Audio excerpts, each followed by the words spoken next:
जिले के सभी विकासखंड मुख्यालयों पर पंडित दीनदयाल उपाध्याय किसान कल्याण योजना के तहत ऋण वितरण कार्यक्रम का आयोजन किया गया। दशौली ब्लॉक में जिला सहकारी बैंक के जिलाध्यक्ष गजेंद्र रावत की अध्यक्षता में ब्लॉक सभागार में 80 लाभार्थियों को 90 लाख रुपए के चेक बांटे गए। इस मौके पर गजेंद्र रावत ने कहा कि आज चमोली और रुद्रप्रयाग जिले में 10 करोड़ रुपए का ऋण किसानों के बीच वितरित किया गया, जो अपने आप में एक रिकॉर्ड है।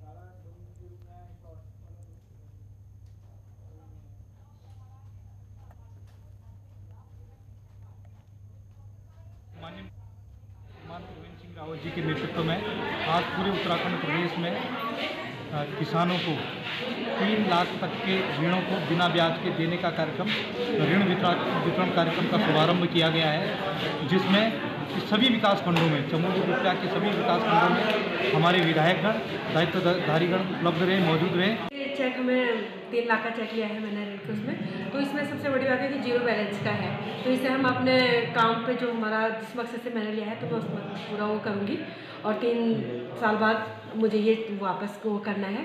अगर नहीं करेंगे तो फिर इसमें वसूली का भी है, तो इसलिए हमें अपनी पूरा वो पदोन्नति से हम ये काम अपना पूरा करेंगे। ये बहुत अच्छा कार्यक्रम है। छोटे जो लोग किसान होते हैं उनके लिए बहुत अच्छा कार्यक्रम है। तो सरकार के द्वारा ये सुविधा उपलब्ध कराई गई है बिना ब्याज के 3 लाख रुपए का। ये उनकी आजीविका को और उसके जीवन स्तर को। तो लक्सर में बीजेपी के राज्यसभा सांसद नरेश बंसल और विधायक संजय गुप्ता ने सरकार की वृहद ब्याज मुक्त ऋण योजना के तहत किसानों को 1-1 लाख रुपए के ब्याज मुक्त ऋण के चेक वितरित किए। इस मौके पर नरेश बंसल ने कहा कि ये योजना किसानों की आय दोगुनी करने में अहम भूमिका निभाएगी।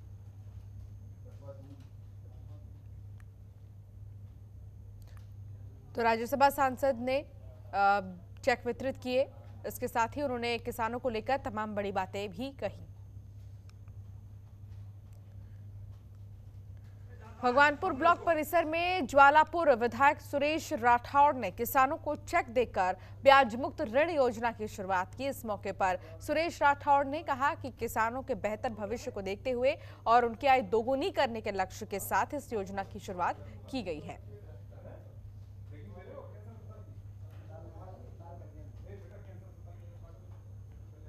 निश्चित रूप से किसान नहीं है, वो तो किसानों को ब्लैकमेल करने वाली ऐसी संस्था है जिसको विदेशी पैसे के द्वारा वहाँ प्रस्तुत किया जा रहा है। मैं स्वयं अपनी आंखों से देख आया हूँ और किस तरह से जन सामान्य लोगों को कठिनाई हो रही है।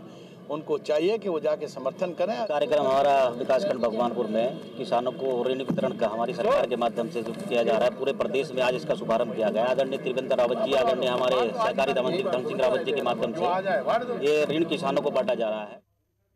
गढ़वाल के आयुक्त रविनाथ रमन ने जिले में चल रही तमाम विकास योजनाओं की समीक्षा की। मुख्यमंत्री घोषणाओं की समीक्षा करते हुए आयुक्त ने कहा कि जिन घोषणाओं पर किसी कारण से कार्रवाई नहीं हो पाई है उसकी रिपोर्ट प्राथमिकता के आधार पर उपलब्ध कराएं। इसके अलावा उन्होंने सीएम हेल्पलाइन, राशन कार्डों का आधार से लिंक, समाज कल्याण पेंशनर्स के आधार से लिंक, पीएम किसान निधि, ऑल वेदर मुख्यमंत्री स्वरोजगार योजना के अंतर्गत लंबित प्रकरणों को प्राथमिकता के आधार पर निस्तारित करते हुए कृत कार्यवाही से अवगत कराने के निर्देश दिए।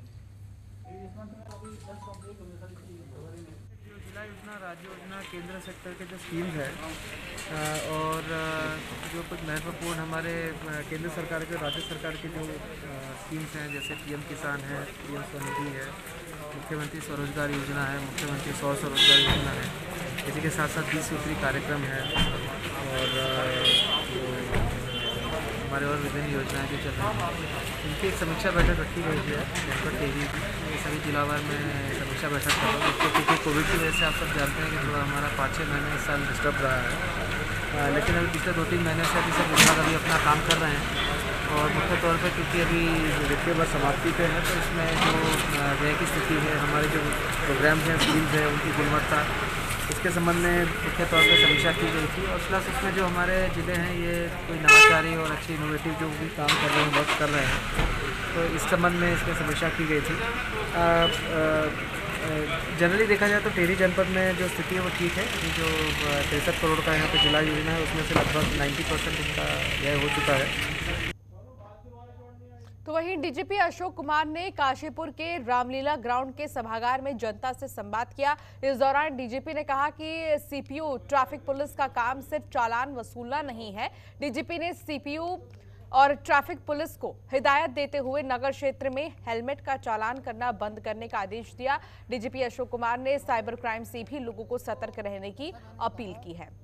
का जो पर्वतीय क्षेत्र जो जनपद है कुमाऊं क्षेत्र बात चल रहा है, जनता की सहभागिता से हम में हमारे महानिदेशक महोदय पुलिस को, जैसा मैंने कहा कि पुलिस को हम मॉडर्न बनाना चाहते हैं, स्मार्ट बनाना चाहते हैं, संवेदनशील बनाना चाहते हैं और जवाबदेह बनाना चाहते हैं, रिस्पॉन्सिव बनाना चाहते हैं। उसी कड़ी में हम जनता से मिल करके उनके अपेक्षाओं के अनुरूप पुलिसिंग करना चाहते हैं, क्योंकि पुलिस और जनता के सहयोग से जो पुलिसिंग होगी वो हमेशा बेहतर होगी। उसी कड़ी में आज मैं काशीपुर आया था और यहाँ के कुछ इश्यूज आए, उसको हमने टैकल भी किया, बात भी की और जितना संभव हो सकेगा उनका सॉल्यूशन निकालेंगे। के सभी क्षेत्र के सभी संप्रांत नागरिकगण कुछ एक बातें जो मैं हमेशा पहले भी कहता आया हूँ कि मेरी बहुत ही गंभीर सोच है कि पुलिस जनता के लिए बनी है और जनता के अनुरूप ही हमें पुलिसिंग करनी है। जो जनता के साथ मिलकर के करनी है वो ही पुलिस अच्छी होगी। 4 जनपदों का जो है जो पर्वतीय क्षेत्र जो जनपद है कुमाऊं क्षेत्र के, वहाँ आपका भ्रमण कार्यक्रम है। मैं डीजीपी सर से निवेदन करूंगा कि जो आज जनता उठा चुका हो वो रिपीटेशन ना हो।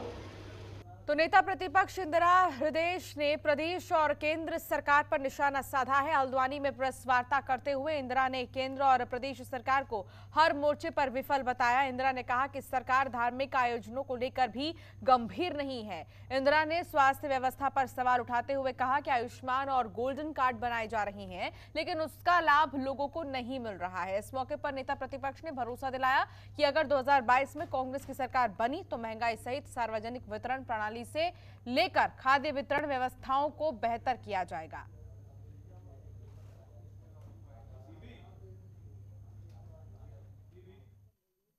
रिंग बच जाएगा, जो पता चल जाएगा पुलिस प्रशासन को दौड़ के जाएगी, ये भी उसके साथ लगा दिया गया है।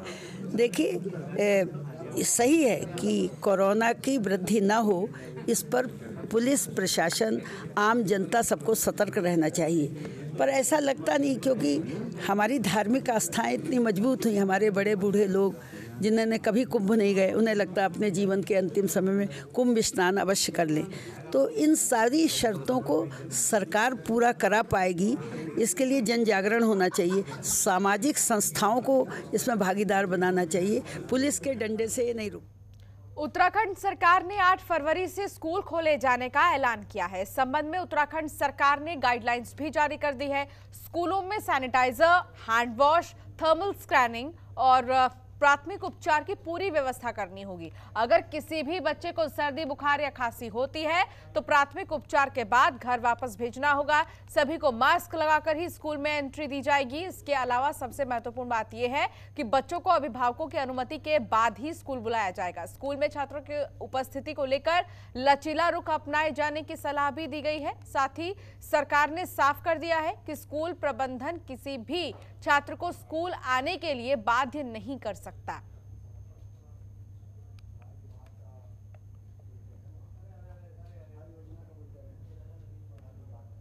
तो बोर्ड्स लगा दिए गए हैं स्कूलों के बाहर, जिसमें लिखा है वेलकम बैक टू स्कूल, यानी एक बार फिर से आपका स्वागत है विद्यालय में। और ऐसे में जितने भी बच्चे हैं उन्हें बोला गया है कि कोरोना के प्रोटोकॉल्स का पालन करें, समय रहते सैनिटाइजर का इस्तेमाल करें, सोशल डिस्टेंसिंग का ख्याल रखें।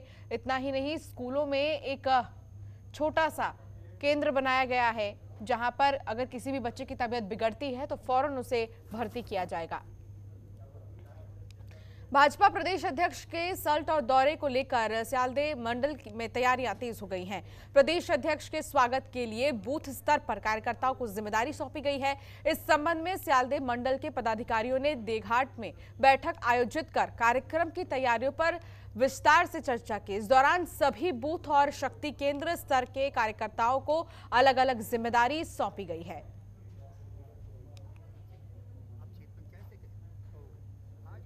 भारतीय जनता पार्टी के प्रदेश अध्यक्ष श्रीमान बंशीधर भगत जी का 10 फरवरी को सल्ट विधानसभा के स्यालदे मंडल के देघाट में जनसभा और जनसंवाद कार्यक्रम प्रस्तावित है, जिसको लेकर के आज स्यालदे मंडल के भारतीय जनता पार्टी के समस्त पदाधिकारी, हमारे बूथों के कार्यकर्ता और शक्ति केंद्रों के समस्त कार्यकर्ताओं के साथ आज तैयारियों को लेकर के बैठक की गई, जिसमें सारे कार्यकर्ताओं को अलग अलग इस कार्यक्रम को सफल बनाने के लिए जिम्मेदारियां सौंपी गई और उसी को लेकर के आज ये बैठक का आयोजन किया गया।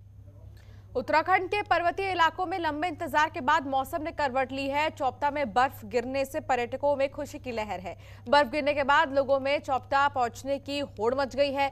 हालांकि सड़क पर 2 से 3 फीट बर्फ गिरने से रास्ता बाधित रहा। जिला प्रशासन के निर्देश पर शीघ्र ही जेसीबी और बर्फ साफ करने वाली मशीनें भेजी गई, जिसके बाद दोपहर तक सड़क से बर्फ हटा दी गई है। तो वहीं निचले इलाके में बारिश होने से किसानों को भी बड़ी राहत मिली है।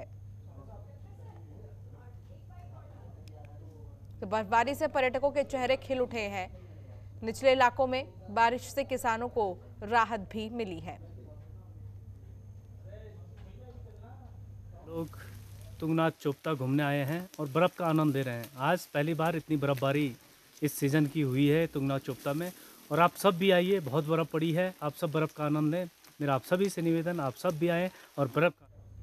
रुड़की सिविल लाइन कोतवाली पुलिस ने सरकारी राशन में गड़बड़ी करने के आरोप में न्यायालय के आदेश पर ग्राम नगला इमारती की प्रधान मुस्कान, गांव के राशन डीलर अशफाक और ग्राम पंचायत सचिव के खिलाफ मुकदमा दर्ज किया है। सिविल लाइन कोतवाली प्रभारी राजेश शाह ने बताया कि नगला इमारती निवासी इसरार पुत्र मुख्तार ने न्यायालय में ग्राम प्रधान, ग्राम पंचायत सचिव और राशन डीलर के खिलाफ एक प्रार्थना पत्र दिया था, जिसमें 2013 से 18 के बीच जिन लोगों की मृत्यु हुई है उनके नाम सरकारी कोटे से नहीं काटे जाने का आरोप लगाया गया था। शिकायतकर्ता के मुताबिक सरकारी राशन में गड़बड़ी कर कालाबाजारी की गई है, जिसके बाद न्यायालय के आदेश पर रुड़की सिविल लाइन कोतवाली में तीनों के खिलाफ मुकदमा दर्ज किया गया है। मामले की गंभीरता से जांच शुरू कर दी गई है।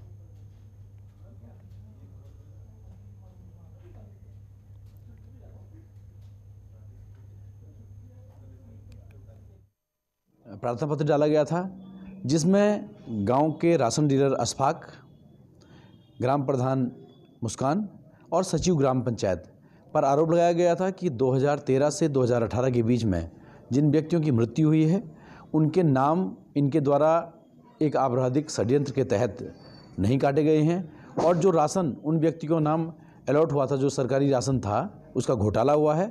उस राशन को इन लोगों के द्वारा मिल करके कालाबाजारी की है। इस संबंध में कोतवाली सिविल लाइन में मुकदमा अपराध संख्या 56/21 धारा 420, 409, 120 आईपीसी के अंतर्गत पंजीकृत किया है। अभियोग की विवेचना प्रारंभ की गई है और गुण दोष के आधार पर अगली कार्रवाई की जाएगी। और चलिए, इस बुलेटिन में फिलहाल इतना ही। आप देखते रहिए जनतंत्र टीवी। नमस्कार। खबरों के निष्पक्ष विश्लेषण के लिए सब्सक्राइब करें Jantantra TV and press the bell icon. Never miss any update.